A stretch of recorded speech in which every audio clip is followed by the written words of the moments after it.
ఇక varicose veins నుండి విముక్తి పొందండి. ఎవిస్ వాస్కులర్ సెంటర్ ఇప్పుడు మన KPHP లో గ్రాండ్ ఓపెనింగ్ ఏప్రిల్ 4వ తేదీన.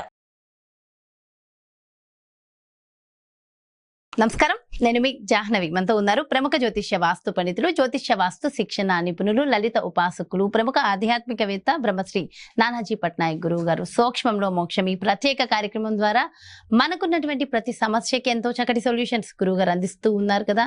సో చాలా మంది అడుగుతున్న ఒక మంచి టాపిక్ ని ఈ రోజు గురువు గారు మాటలు అడిగి తెలుసుకుందాం. నమస్తే గురుజీ. శ్రీమాత్రే నమః. అయితే గురువు గారు, చాలా మంది అడుగుతున్న ప్రశ్న ప్రతి ఒక్కళ్ళకి అనుకునేది ఏంటంటే, మంచి పిల్లలు కావాలి, పండంటి సంతానం కావాలి అంటే, చూడ్డానికి బాగుండడమే కాదు, చక్కగా వాళ్ళ బుద్ధి బాగుండాలి, మంచి సంతానం కావాలని ప్రతి ఒక్కళ్ళు అనుకుంటారు.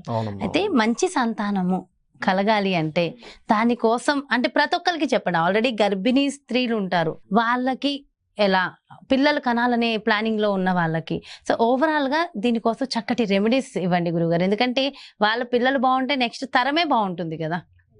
సో మంచి సొల్యూషన్స్ ఇవ్వండి గురించి. ఒకటే అమ్మా, ఎప్పుడైనా గుర్తుపెట్టుకోండి, మొత్తం లలిత చదువుకోగలిగితే, మొత్తం విష్ణు సహస్రనామాలు చదువుకోగలిగితే ఆ రెండుకి మించినటువంటిది లేదు. గుర్తుపెట్టుకోండి, విష్ణు లలిత. గర్భిణీ స్త్రీ లేదు, అంత నాకు నోరు తిరగదండి, నేను తప్పులేమని పలుకుతానేమో అని భయంగా ఉంది అని అనుకునేటువంటి వారు సింపుల్గా రెండు ఉంటాయి. ఏమిటంటే, ఒకటి ఓం శ్రీమాత్రే నమః సింపుల్, లేదా ఓం దిగంబర దిగంబర శ్రీపాదవల్లభ దిగంబరాయై నమః చేసుకోవచ్చు. ఈ రెండిట్లో ఏది చేసుకున్నా కూడా ఖచ్చితంగా అది ఎంతసేపు చేయాలి, ఎన్నిసార్లు చేయాలి అంటే రెగ్యులర్గా చేస్తూ ఉండండి. మనసులో చేసుకోవచ్చు, కాళ్ళకి చెప్పులు ఉండకూడదు. కాకపోతే చేసేటప్పుడు మీరు ఎంత రెగ్యులర్గా చేస్తూ ఉంటే గర్భం సంబంధించినటువంటిది ఏదైతే లోపల దోషాలు ఉంటాయో అవి పోతాయి. ఒకటి. రెండవది ఏమిటంటే, గర్భిణీ స్త్రీ లోపల ఉండేటువంటి సంతానానికి ఏదైతే పూర్వజన్మ కర్మ అనుసారంగా ఈ పిల్లవాడు జన్మెత్తుతాడు, పాప కావచ్చు బాబు కావచ్చు. పూర్వజన్మ కర్మలు ఏవైతే బ్యాడ్ కర్మాస్ ఉంటాయో అవన్నీ కూడా తొలగుతాయి ముందే కడుపులో ఉన్నప్పటి నుంచి. సో ఇంకా మంచిది కదా, ఎందుకంటే వన్ ఆఫ్ ది పార్టే కదా. ఇప్పుడు పిల్లవాడు ఎవరో కాదు, పిల్లవాడు తన యొక్క నాభి సంబంధంగా పిల్లవాడు కనెక్ట్ అయి ఉన్నాడు లోపల. అంటే బయటికి తీసే వరకు కానీ బయట తీసిన తర్వాత అయినా వేరేం కాదు కదా, ఇందులోంచి వచ్చినటువంటిదే కదా. అందుకని వీళ్ళు చేసే చాంటింగ్ ఏదైతే ఉందో ఖచ్చితంగా పిల్లవాడు కూడా ఆ వైబ్రేషన్స్ వెళ్ళడం వల్ల దోషాలు ఏమన్నా కూడా తొలగుతాయి ఖచ్చితంగా. అయితే చాలా మంది ఏం చేస్తూ ఉంటారంటే, గర్భిణీ స్త్రీలు సిజేరియన్ ముహూర్తం పెట్టించుకుని అదే టైంకి సిజేరియన్ ద్వారా బిడ్డకు జన్మనిస్తూ ఉంటారు. అయితే మనం జాతకాన్ని పరిశీలిస్తూ ఉంటాం, వాళ్ళ జాతకం ఎలా ఉంది అని. సిజేరియన్ తో పిల్లల జాతకం కరెక్ట్ గా ప్రాపర్ గా వెళ్తుందని అంటారా? ఇక్కడ నేను మీకు ఒక గొప్ప విషయం చెప్తానమ్మా, గుర్తుపెట్టుకోండి. మనం ఎన్ని ముహూర్తాలు పెట్టినా ఆ జాతకుడికి ఆ సమయంలో పుట్టే యోగం ఉంటేనే పుడతాడు. అంతేనా? అంటే ఉదాహరణకి చాలా మంది అంటే 90% ఆఫ్ కేసెస్ అలాగే జరుగుతాయి. ఓన్లీ 10% ఆఫ్ కేసెస్ మాత్రమే వాళ్ళకి యోగం ఉంది, సరైన మనం పెట్టిన ముహూర్తంలో పుడతారు. ఎందుకంటే నేను చాలా కేసెస్ చూస్తుంటాను కదా. అంటే ఇది నేను ఒక విషయం చెప్తాను చూడమ్మా, ఇది ఎందుకు పెట్టిస్తారు సర్వసాధారణంగా అంటే, ఒకటి ఎలాగో డాక్టర్ గారు సిజేరియన్ అని చెప్పేశారు, నార్మల్ డెలివరీ లేదని చెప్పేశారు. అలాంటి సందర్భంలో మీరు చూసుకోండి, కాదు తప్పనట్లేదు. అలాంటప్పుడు కామన్గా ఇక్కడ తల్లిదండ్రులకు ఉన్నటువంటి ఒక చిన్న ఆశ ఏంటంటే, మేము ఎలాగో కష్టాలు పడ్డాం, పిల్లలైనా బాగుండాలి, ఆరోగ్యపరంగా సంపద పరంగా, కనీసం మంచి సమయంలో పుడితే వీళ్ళ లైఫ్ బాగుంటుందేమో అని ఒక చిన్న ఆశతో అంతే తల్లిదండ్రులు ఎంతో కష్టపడుతుంటారు పాపం. ఎందుకంటే ఈ విశ్వంలో ఏ ప్రాణైనా సరే సంతానం కోసమే పాటుపడుతుంది. అందువల్ల ఏం చేస్తారు, సర్వసాధారణంగా ఈ పురోహితుల్ని అంటే ఈ జాతక పరిశీలన చేసే వాళ్ళని, ఆస్ట్రాలజర్ని కన్సల్ట్ చేస్తారు. కన్సల్ట్ చేసినప్పుడు ఒకటే గుర్తుపెట్టుకోండి, మీకు ఫస్ట్ ఆఫ్ ఆల్ పుట్టబోయే పిల్లవాడికి ముహూర్తం పెట్టిన సమయంలో పుట్టాలి అంటే ఒకటి వాళ్ళకి ఆ యోగం ఉండాలి.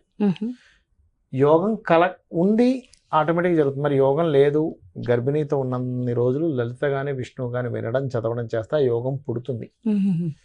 అప్పుడు మీరు ముహూర్తం పెట్టినా పెట్టుకోకపోయినా సరిగ్గా ఏ సమయంలో పుడితే పిల్లవాడు లేదా అమ్మాయి కావచ్చు అబ్బాయి కావచ్చు అభివృద్ధిలోకి వస్తారు, ఆరోగ్యపరంగా, సంపదల పరంగా, కుటుంబ అభివృద్ధి పరంగా, వివాహ పరంగా అన్ని విధాలు ఏం బాగుండాలో ఆ సమయంలో పుట్టిస్తుంది అమ్మవారు. ఆ రకంగా పుట్టేలా జరుగుతుంది అక్కడ. ఓకే. అయితే ఇక్కడ ఏమిటంటే, ఇప్పుడు సహజంగా జాతచక్రం చూసి రీడింగ్ చేయడం వేరు. అబ్బాయి అంటే ఒక గర్భిణీ స్త్రీ ఒక టైం ఇచ్చింది, వాళ్ళ ఇంట్లో వాళ్ళు ఏమండి పలానా ఎగ్జాంపుల్ నెక్స్ట్ మంత్ అనుకుందాం, ఏప్రిల్ మాసంలో ఉదాహరణకి ఫస్ట్ నుంచి 10th లోపల అన్నారు అనుకోండి, ఈ డేట్ లోపల ఈ 10 డేస్లో ఈ 1 వీక్లో ఎప్పుడైనా చేయొచ్చు అన్నప్పుడు ఒక జాతకం చూడడానికి ఈ 10 రోజులు చూడాలంటే కనీసం 120 జాతకాలు చూడాలి, 120 జాతకాలు చూడాలి. ఒక ఇది అంటే 10 రోజులు టైం ఇస్తే కనుక. ఎందుకంటే 12 లగ్నాలు కదమ్మా. ఒక జాతకం అయితే ఒకటే లగ్నంతో అన్ని గ్రహాలు చూసుకుంటాం. 12 లగ్నాలు అప్పుడు ప్రతి లగ్నం వేయడం, ఈ గ్రహాలు ఎలా ఉన్నాయి ఈ రోజు, నెక్స్ట్ డే మళ్ళీ లగ్నాలు వేయడం, అలా 12 లగ్నాలకి అంటే మీరు పర్ఫెక్ట్ ముహూర్తం పెట్టాలి. శిశువు విషయంలో అంటే మామూలు ముహూర్తాలు వేరే, ఏది పెళ్లి వివాహ సంబంధించిన ముహూర్తమో లేకపోతే విద్యారంభ ముహూర్తమో రకరకాలు ఉంటాయి. వాటికి పెద్దగా మీకు ఇదవదు. ఎందుకు అంటే మీరు అక్కడ వివాహం అనగా సప్తమ భావం, అష్టమ భావం, పంచగ్రహితము, లగ్న శుద్ధి ఉందా లేదా ఇవి చూసేసుకుంటాం. కానీ ఇక్కడికి వచ్చేసరికి ఈ అబ్బాయి ఆరోగ్యం బాగుండాలి, ఈ అబ్బాయి విద్య బాగుండాలి, ఈ అబ్బాయికి వివాహ జీవితం బాగుండాలి, ఈ అబ్బాయి సంపదలు బాగుండాలి, అనేక విషయాలు చూస్తుంటాం.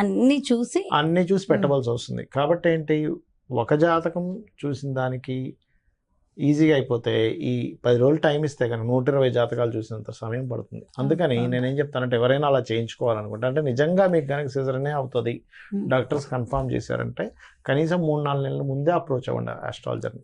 టైం పడుతుంది అది, అదేదో ఈజీ ఇది కాదు. అది కూడా ఈ తల్లిదండ్రులు లలితా విష్ణు సహస్రనామాలు రెగ్యులర్గా చాంటింగ్ చేయాలి. అప్పుడే ఆ పిల్లవాడికి ఆ యోగ్యత కలుగుతుంది. ఏ అర్హత ఉందని ఆ సమయానికి పుట్టాలి ఆ పిల్లవాడు, అంతే కదా. ఆ పాప కావచ్చు బాబు కావచ్చు, అంతే కదా. పూర్వజన్మ కర్మను బట్టి ఆ సమయంలో పుడతాడు. మంచి లగ్నంలో, మంచి బాలారిష్టాలు లేకుండా, మంచి నక్షత్రంలో ఉండేలాగా, ఆరోగ్యం బాగుండేలాగా, కుటుంబ అభివృద్ధి ఉండేలాగా. కొన్నిసార్లు పిల్లలు పుట్టాక కూడా వాళ్ళకి అప్పుడు దాకా అదృష్టం కలిసి వస్తుంది, అప్పుడు దాకా ఇబ్బందుల్లో కుటుంబ స్థానం బాగుంది అనుకోండి కలిసి వస్తుంది. అది కూడా ఈ సిజేరియన్ అదే ఇలా ముహూర్తాలు పెట్టుకుని చేసిన దాని వల్ల కూడా కలిసి వచ్చే అవకాశాలు ఉంటాయి. అంటే అది నేను అనేది ఒకటే, ఆ పిల్లవాడు పుట్టే యోగం ఉంటేనే కలుస్తుంది, లేదా వీళ్ళు పుణ్యం సాధించుకోగలగాలి. అయితే పిల్లలు పుట్టిన తర్వాత 11 రోజులు మహిళా కార్యక్రమాలు ఉంటాయి కదా గురువుగారు, మరి పుట్టిన వెంటనే కూడా ఆచరించవలసిన రెమెడీస్ ఏమైనా ఉంటాయా?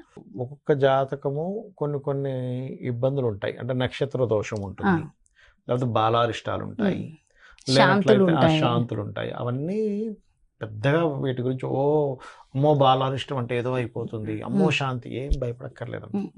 మీరు ఏమీ చేసుకోలేని స్థితిలో ఉన్నారు, చక్కగా శివాభిషేకం చేయించుకోండి. భగవంతుడు ఇది అంతా ఎలా ఉంటుందంటే, ఈ ప్రకృతి యొక్క ఇదంతా కూడా మీరు చేసుకోలేని స్థితిలో ఉంటే మీరు ఏమైతే చేసుకోగలరో చిన్నగా దాని నుంచే మీకు ఉపశమనం లభిస్తుంది.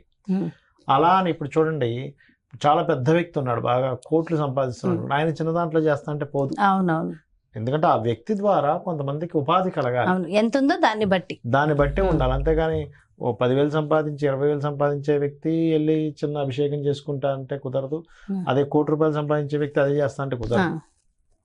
ఈ ₹1,00,00,000 సంపాదించే వ్యక్తి దాని తగ్గట్టుగా 10 మందికి భోజనాలు పెట్టాలి, చక్కగా పెద్ద హోమం చేసుకోవాలి, అదేవిధంగా శాంతులు దానాలు ఇచ్చుకోవాలి. అప్పుడే ఇతని సంపాదన, ఇతనికి పెద్ద యోగాన్ని భగవంతుడు ఎందుకు కల్పించాడు. అంతమందికి ఈయన ద్వారా ఉపాధి కలగాలి ఏదో ఒక రకంగా. నిజంగా బాగా వివరించారు గురుగారు. నిజంగా ఇది ఇలాంటివన్నీ చాలా అవసరం. తెలుసో తెలియకో కొన్ని మనం స్టెప్స్ వేసేస్తున్నాము. అండ్ ఖచ్చితంగా చిన్న చిన్న రెమెడీస్ ద్వారానే చక్కగా మనం యోగాన్ని పొందవచ్చు అని చెప్పారు. థ్యాంక్ యూ సో మచ్ గురుగారు. నమస్కారం. శ్రీమాత్రే నమః. సో ఇదండి, పండంటి సంతానం మనకి కలగాలి, మన జీవితం బాగుండాలి, మన పిల్లల ద్వారా మన జీవితం బాగుండాలి, మన ద్వారా మన పిల్లల భవిష్యత్తు బాగుండాలంటే ఖచ్చితంగా ముందు నుంచే కొన్ని జాగ్రత్తలు తీసుకోవడం అవసరం. ఆ సరైన జాగ్రత్తలు ఎంతో చక్కగా గురువుగారు ఎక్స్ప్లెయిన్ చేశారు కదా. మరో చక్కటి ప్రత్యేకమైన కార్యక్రమంతో మళ్ళీ మీ ముందుకు వచ్చేస్తాను. మరి అదే విధంగా మీ జాతకంలో యోగాలని మరింత బలం చేసుకోవడానికి మీకు సరైన రెమెడీస్ మీకు కావాలి, గురువుగారు అపాయింట్మెంట్ కావాలి అనుకుంటే వెంటనే క్రింద డిస్ప్లే అవుతున్నటువంటి నెంబర్స్ కి కాల్ చేయండి. నమస్తే.